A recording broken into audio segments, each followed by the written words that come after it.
Welcome to the Who, What, Why podcast. I'm your host, Jeff Schechtman.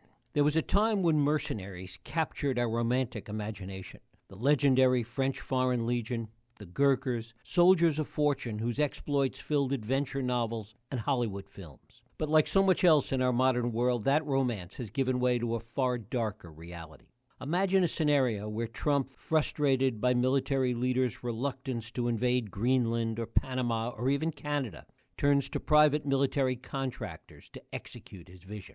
Picture a modern-day Blackwater, or worse yet, an American Wagner Group, unconstricted by military chain of command, congressional oversight, or international law, ready to wage war at the behest of a single individual. While this may sound like the plot of a political thriller, it's a scenario that's become increasingly plausible as the line between state military power and private armies continues to blur. This isn't mere speculation. It's the logical extension of a pattern we're already seeing play out across the globe, a reality that America only recently confronted with the rise of companies like Blackwater in Iraq and Afghanistan, and even more dramatically, we've seen it through the Wagner Group, Russia's notorious private military company.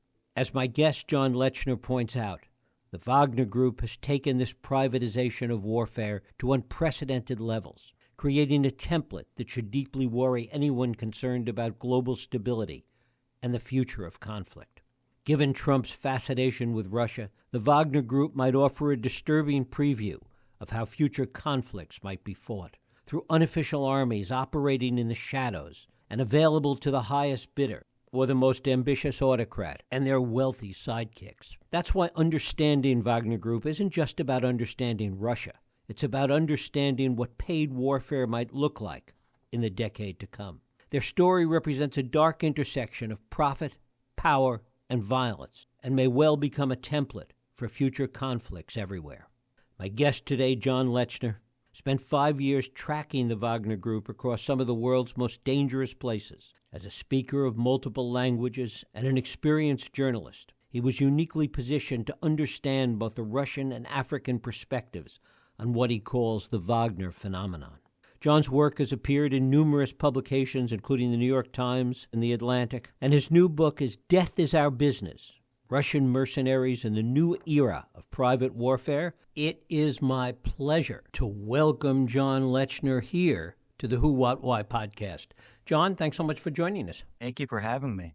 Well, it is a delight to have you here. First of all, tell us how the Wagner Group got started. Where did this come from? How did it come to be? Wagner came out of what we would now call the initial phase or the first phase of the war in Ukraine, particularly after Russia's annexation of Crimea.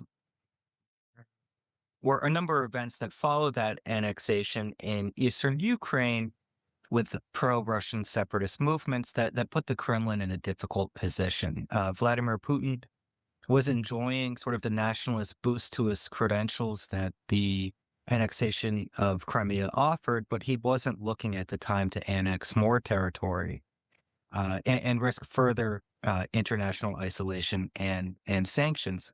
And so the Kremlin needed to figure out a way to both support and not support the pro-Russian separatists in eastern Ukraine. And they turned to sort of these former military officers and Russian military veterans who had participated in some private military companies and brought together financial sponsors for these units. The most prominent of which, of course, was Yevgeny Prigozhin, the founder of Wagner.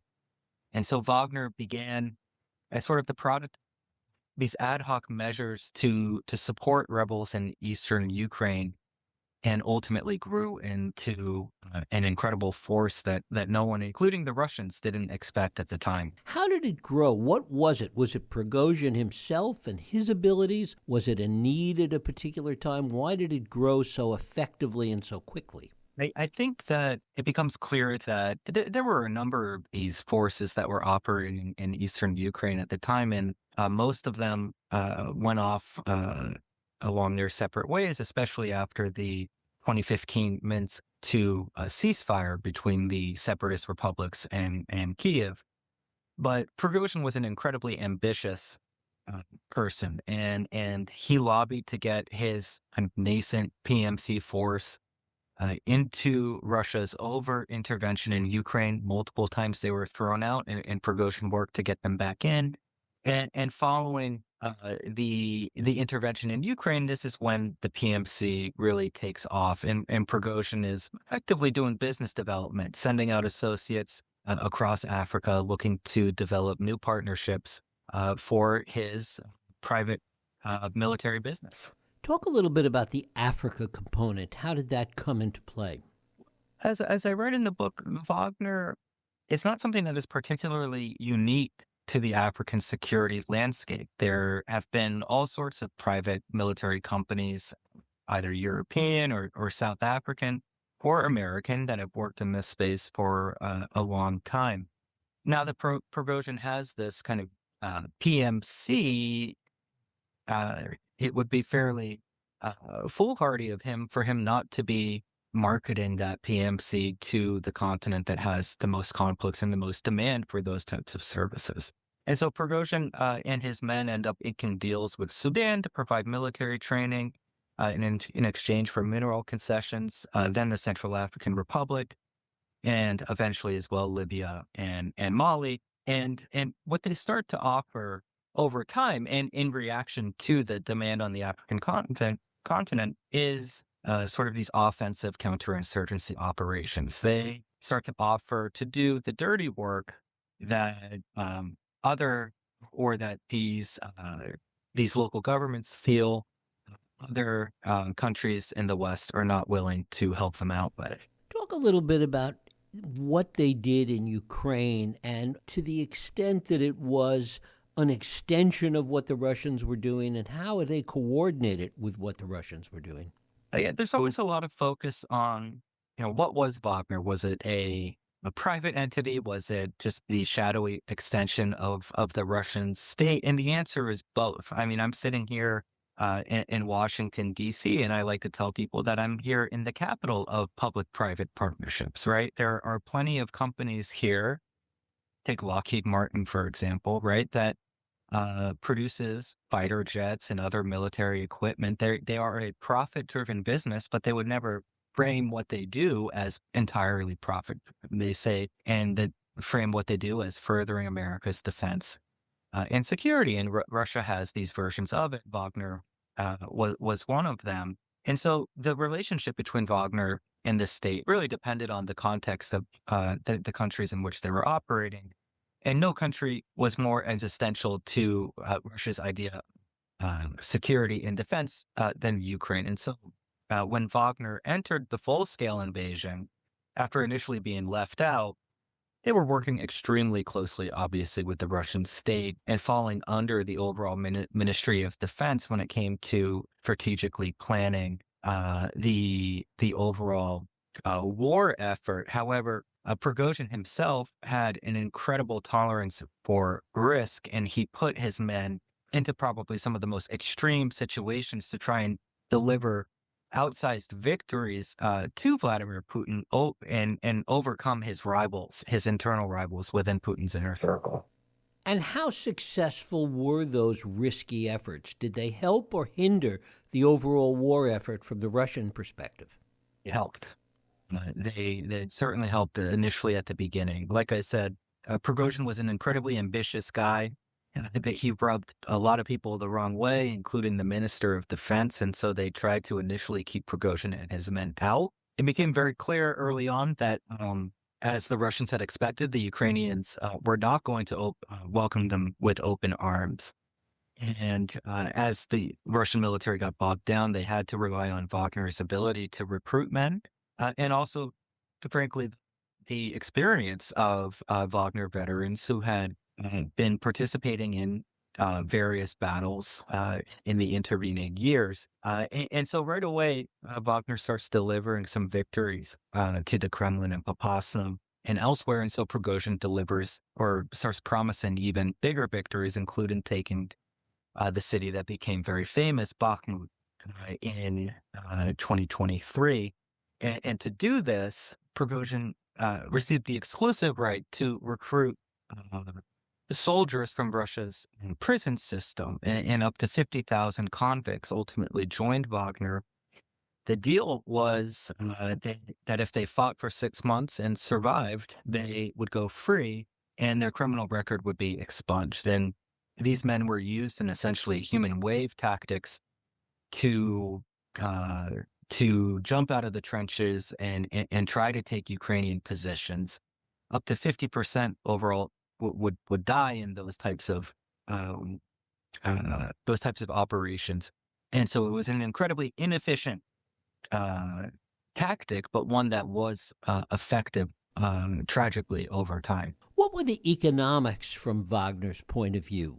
When they went into these endeavors in Africa, it was clear how they were being paid and where the money was coming from. What were the economics of their activity in Ukraine? Well, I mean, again, when it came to these operations that were of existential interest to the Russian state, the money came from the state itself, probably from the federal budget in some shape or form. In places like you mentioned in Africa, like the Central African Republic, which were not of great interest to the Russian state, it's the poorest, least developed country in the world. It's one that's near and dear to my heart, having spent a lot of time there, but unfortunately, it's not important to the U.S. or France or Russia. Prigozhin had to find ways to self-finance his operations, and so he would go into gold mining, diamonds, timber, whatever he had an opportunity to pursue, because he had to make up for that lack of budget and hope that in the long term, those investments would become profitable. And did they? Not as much as people think, to be perfectly honest. These are very complex civil wars, conflictual environments, and in places like the Central African Republic that are extremely isolated, there are no paved roads. It's a country the size of Texas in civil war. Gold mining and these types of endeavors might sound very attractive, but ultimately, after all the investment that's needed to actually exploit them at a scale that would be interesting, you can wind up not turning that much of a profit in the end. Were Wagner's efforts in Ukraine certainly initially more successful than the Russian troops? And even after Prigozhin's mutiny, his legacy in Ukraine lives on, as the Russian military has developed a lot of the tactics that Wagner used as well. And that was really my next question. To what extent did the Russians learn from Wagner's tactics? And what were some of those tactics that were unique to Wagner? Wagner allowed for talented commanders to have a degree of flexibility along the front to make their own decisions. The use of convicts was also something that first was pioneered by Wagner and then eventually by the Ministry of Defense as well. Some of the harsher methods as well, in terms of the execution of deserters and the threat of punishment, became adopted by the Russian state as well. What lessons, as we look at it from the West, what lessons can we learn about warfare and about military conflict potential military conflicts going forward from the way Wagner Group conducted its efforts in Ukraine? Good question. I think that when we look at Ukraine, I think the West is learning much more in terms of just how warfare looks between two modern nation states that are at war with each other in essentially a total war. And I think the West has learned much more about what that kind of war will look like in terms of the use of drones, the use of advanced technology, in a conflict where most soldiers who are casualtied out are not due to getting shot by bullets. It's due to the use of these drones, very cheap and effective drones that can swarm, as well as missiles, HIMARS, and the like. I think they are learning a lot watching that type of conflict, because for the most part, during America's global war on terror, they had to deal with insurgencies, IEDs, the occasional ambush, often from people lightly armed. How the Russian state leaned on these sort of private commercial forces, I think is something that uh, has broadly created uh, a market for this sort of highly state-backed, but also commercial force, particularly in places like Africa, where you're starting to see Turkey, the United Arab Emirates, and even some local African countries as well, like Rwanda, adopt some of those services to offer other countries. And as you mentioned earlier, I think Wagner still fits in within the overall general trends in privatization and outsourcing that have existed prior to its arrival on the scene. And under this administration, there is, as you mentioned, great interest in having PMCs take on the cartels, for example, and potentially be placed in other conflicts. Was there anything unique or different in any kind of profound way with respect to how Wagner operated that was substantially different from other PMCs in the past, whether it be Blackwater or historical groups like this? Well, that's an interesting question because mercenarism is nothing new, Right. right? It's existed for as long as we know, and the nation state, which fields public armies, is something that is relatively new uh, in terms of the long decay of history, and so in a way, we're somewhat returning to the pre-modern use of mercenaries in terms of their prevalence. But I think what is different now is perhaps that mercenaries are around or that private military companies exist, but the fact that the scale and the scope of the resources that they have at their disposal, which is the product of globalization more generally, is very different. And in some respects, some of these PMCs have the power, like Wagner Group, to rival some nation states. What about technology? Was the Wagner Group able to get the technology that they needed that was competitive with what the Russian troops could get, or was it better? Depended on the conflict again. Very often they complained in Syria that they were not equipped to the same degree as the Russian military, and that was a serious sort of source of complaint because they felt that they were actually the ones going out kind of in front and suffering the worst casualties. In Africa, they had a lot of difficulty kind of receiving top equipment. At the same time, the equipment that they did have at their disposal that Prigozhin was able to leverage from his own kind of personal closeness to Vladimir Putin and other Russian elite surpassed what other PMCs in the area were able to provide at the time. But once we get to Ukraine, they are kind of taking the biggest risks, and they certainly had access to the same equipment that the Russian military had. Talk a bit about Prigozhin and what his vision was for this.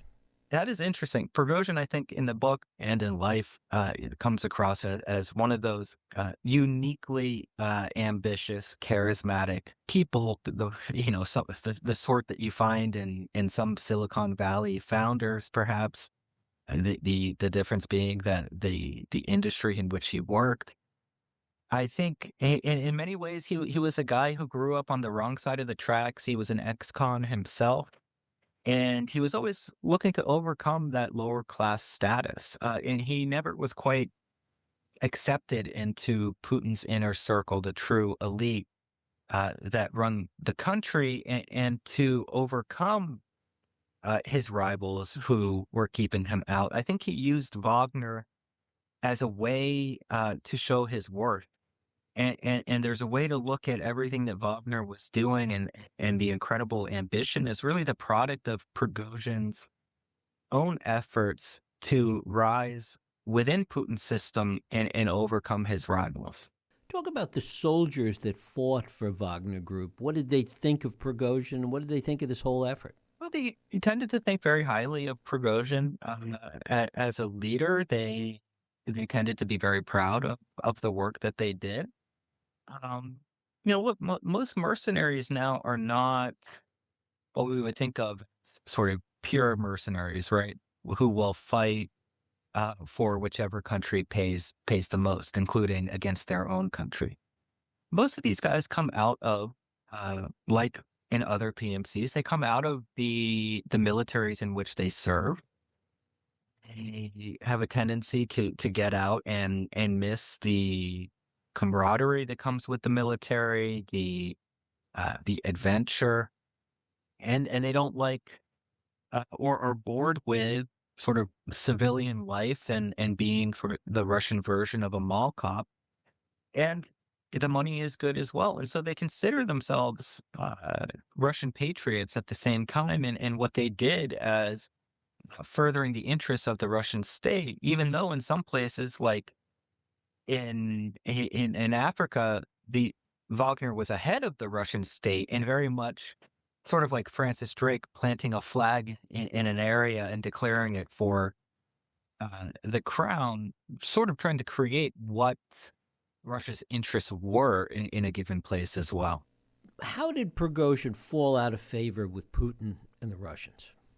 Well, he first fell out of favor with the Minister of Defense Shoigu, and as I mentioned, he's promising bigger and bigger victories to take Bakhmut from the Ukrainians, and to do so, he needs convicts as humid waves.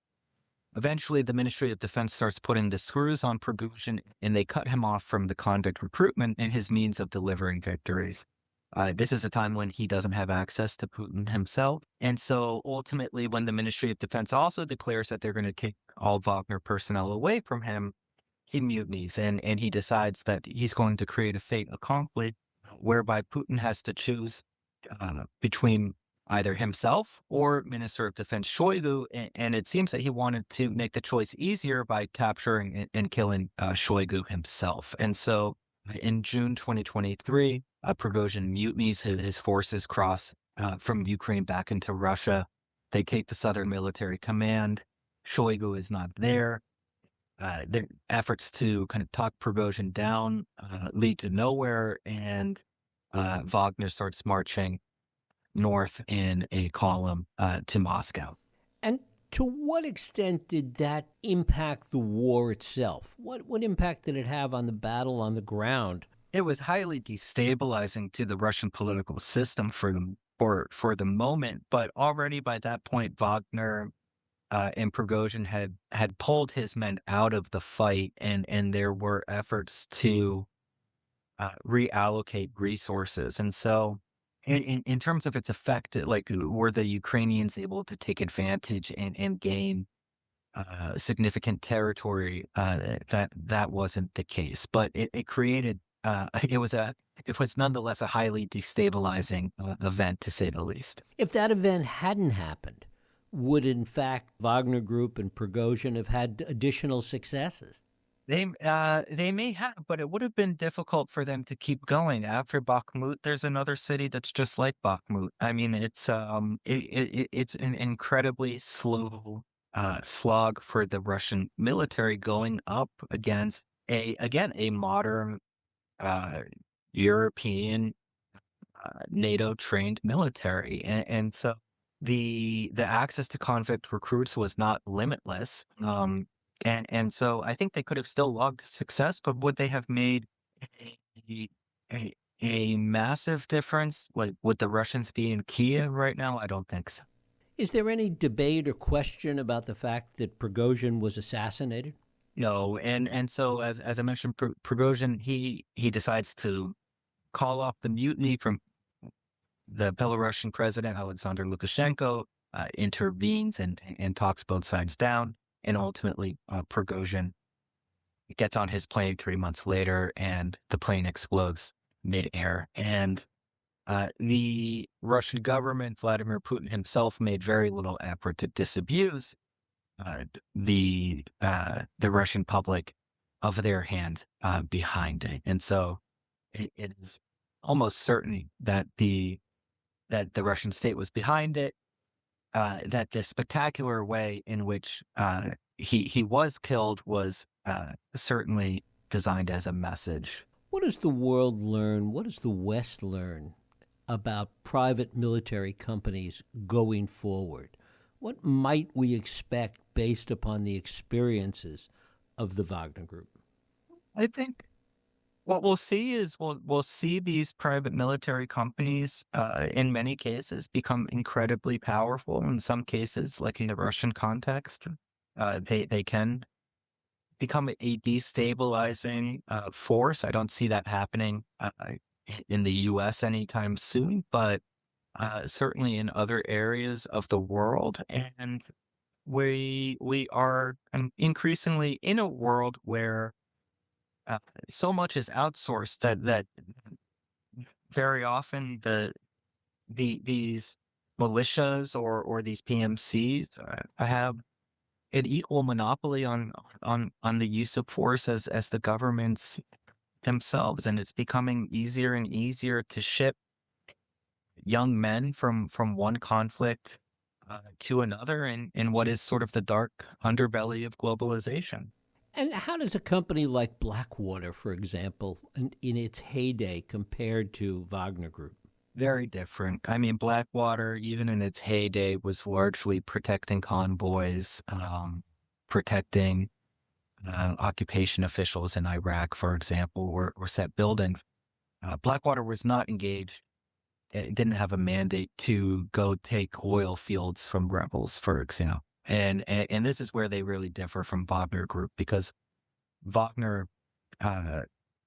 the flexibility of the Russian system basically allowed for Wagner to have any mandate that local governments essentially wanted from it.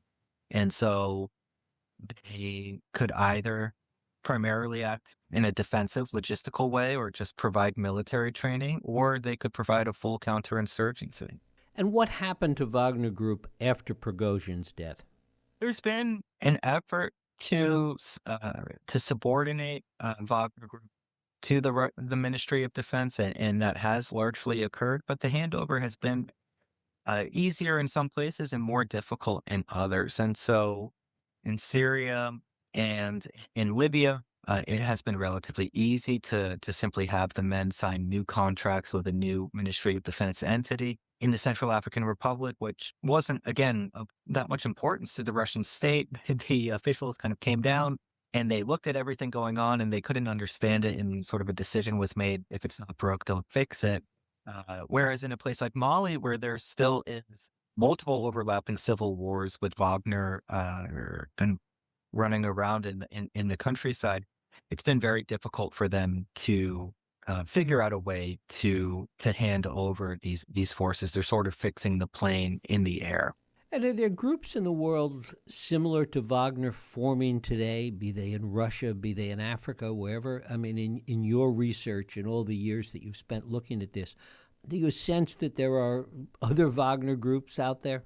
They created a market for their services, and so it's inevitable that other security entrepreneurs like Prigozhin are going to try and fill the void. I think I mentioned earlier that Turkey is increasingly in this business in Africa. There's a scene in my book in Libya where the Turks are shipping Syrians to fight on one side of the conflict, Russia ships in Syrians to fight on the other.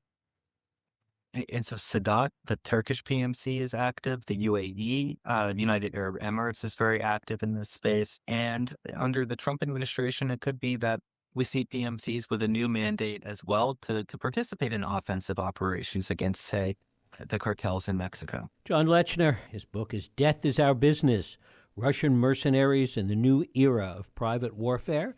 John, I thank you so very much for spending time with us. Thank you so much for having me. Thank you. And thank you for listening and joining us here on the Who, What, Why podcast. I hope you join us next week for another Who, What, Why podcast. I'm Jeff Sheckman. If you like this podcast, please feel free to share and help others find it by rating and reviewing it on iTunes. You can also support this podcast and all the work we do by going to whowhatwhy.org/donate.